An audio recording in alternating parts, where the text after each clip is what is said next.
Goudomp TV, votre chaîne d'information, de communication et de production. Goudomp TV, la chaîne autrement. Goudomp TV, votre chaîne d'information, de communication et de production. Goudomp TV, la chaîne autrement. Goudomp TV, votre chaîne d'information, de communication et de production. Goudomp TV, la chaîne autrement. Troisième mandat pour le président Macky Sall mën na nekk wala du nekk dina ko jéem wala du ko jéem dana ko def du ko def loolu laa bëgg di xam. Alors xam nga ñëpp bi ñu jëlee kaddu dañu wax ci ay waxu président Macky Sall kenn dégg ko mu wax parce que question bi du waxam question bi lan la loi bi lan la wax loi bi li mu wax mooy ci sama jàngat ci sama xam-xam mënul nekk. AGT News. Quand un texte est clair, on l'applique, on ne l'interprète pas. Oui. Et heureusement, ce texte il est très clair. Il est très clair. Dem ba xëy na texte yi leerul bi ba mu am des marges de manœuvre. ci tontu bi ma tontu bi ngay signalé dama ne ni ñu ko bindee amul marge de manœuvre. parce que en logistique su ñu bindee benn principe. bind ko par une forme négative mooy exception amul. donc ça li ñu wax dañ koy xam fi ñu koy teg. tollootuñu ci est-ce que mandat bi da ciy bokk wala bokku ci. constitution bi nee na kenn mënul def ñaari mandat yu toppante. est-ce que bu juróomi at la bu fukki at ak juróom-ñeent yoonam nekkul ci loolu li mu visé mooy ñaari mandat yi. kenn mënul def ñaar kenn mënul weesu ñaar. benn président wala fa laa ko ñu ko benn président mënatul def lu ëpp ñaari mandat yu takkaloo. waaw yu takkaloo waay.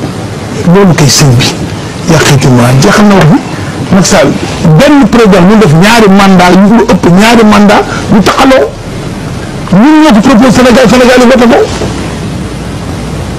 jeex na maintenant lan nga c'est que lan lañ ci bëgg laa xamul te yow yaa ngi dem benn vidéo boo xam ne. président Macky Sall man la ko expliqué. oui effectivement. doy na fekk ci vidéo bi sama benn mandat ñii di jeex. damay laaj benn bu ma ko joxee jeexal naa ci réew mi pare naa ci wax na ko mu leer nañ. troisième mandat pour le président Macky Sall mën na nekk wala du nekk dina ko jéem wala du ko jéem dana ko def du ko def loolu laa bëgg di xam. alors xam nga ñëpp bi ñu jëlee kaddu. dañu wax ci ay waxu président Macky Sall kenn dégg ko mu wax parce que question bi du waxam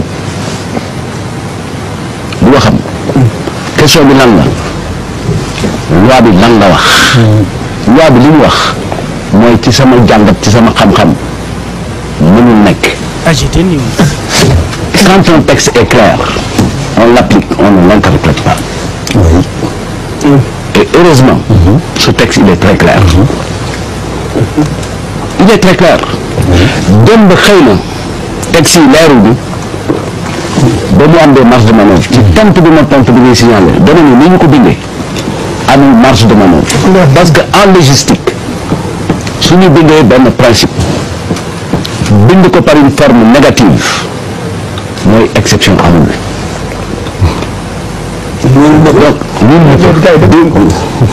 donc ça li ñu wax dañ koy xam fi ñu koy teg. tollootuñu ci est-ce que mandat bi da ciy bokk wala bokku ci. constitution bi nee na kenn mënul def ñaari mandat yu toppante. est-ce que bu juróomi at la bu fukki at ak juróom-ñeent yoonam nekkul ci loolu li mu visé mooy ñaari mandat yi. kenn mënul def ñaar kenn mënul weesu ñaar.